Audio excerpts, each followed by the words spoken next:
Ryan's immediately impressed. Zazu's doing his homework. But hang on, what was that one? He just said, give us a cuddle. I've never heard that one before. I always say to Kiara, come on, give us a cuddle, or give us a kiss. So yeah, pretty good from there. Then Zazu flies off, and for a moment, he's out of range of all our cameras. But then, the hall floor cam picks up some unexpected action. It's Zazu, heading for the living room, where he's not normally allowed uncaged. He's thinking about it.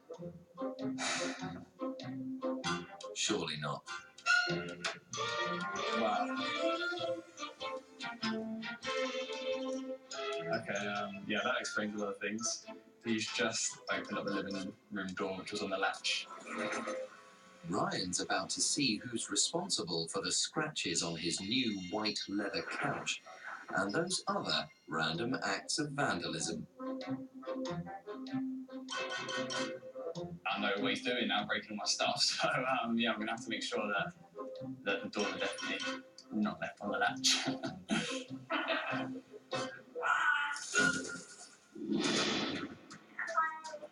We may think our pets are talking to us. What do you love? What? But most of the time, they're just saying what we want to hear.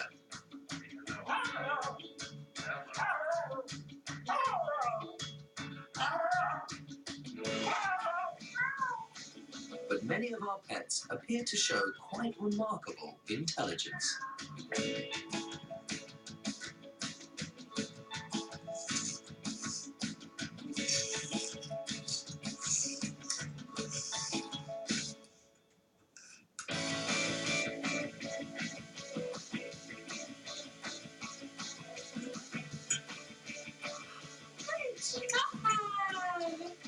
Good job, Calista.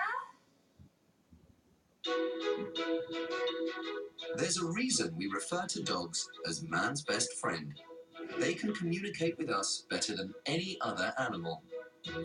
Dogs communicate not just by barking, growling, and whining, but through a range of body language movements that well-trained humans have learned to understand.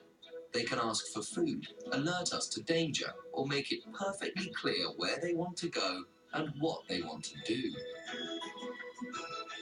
But their amazing communication skills also enable them to change our lives for the better.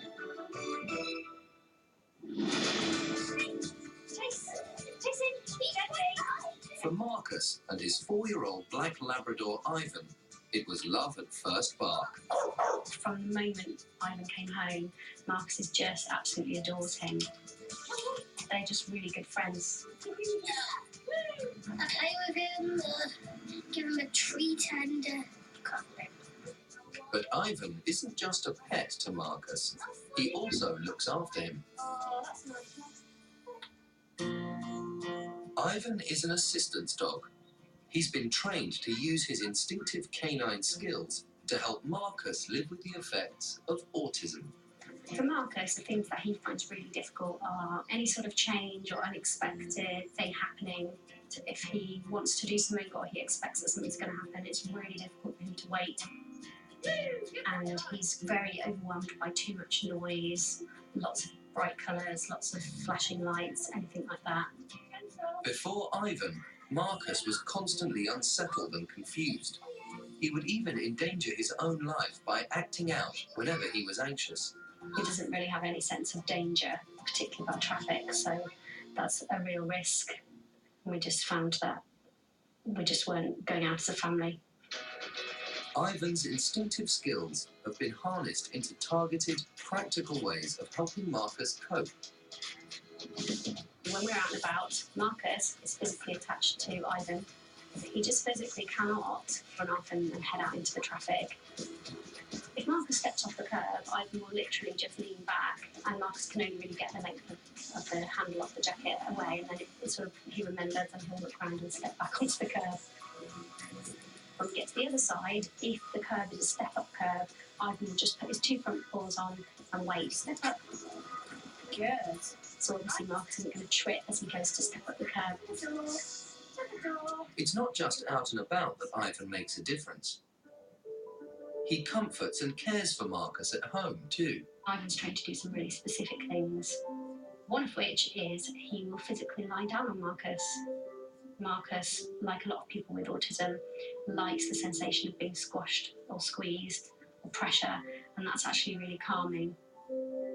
Many of us enjoy stroking our pets, but for Ivan and Marcus, this physical contact is vital therapy.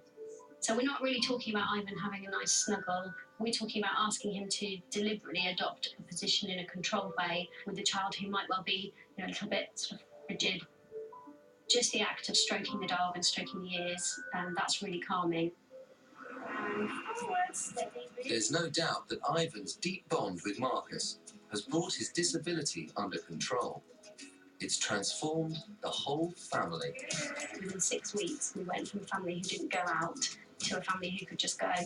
The way other people say, oh, should we go to the shops? We could just do it. Oh, should we go to a restaurant? We could just do it. Ivan is the most precious of pets. Part-time friend, part-time lifesaver. Marcus turned around one day and said that Ivan was his furry angel, which just blew us away, really. It just says it all. It just changed our life. It's just changed our life. We had a bubble that wasn't very big, and now we have, a whole world.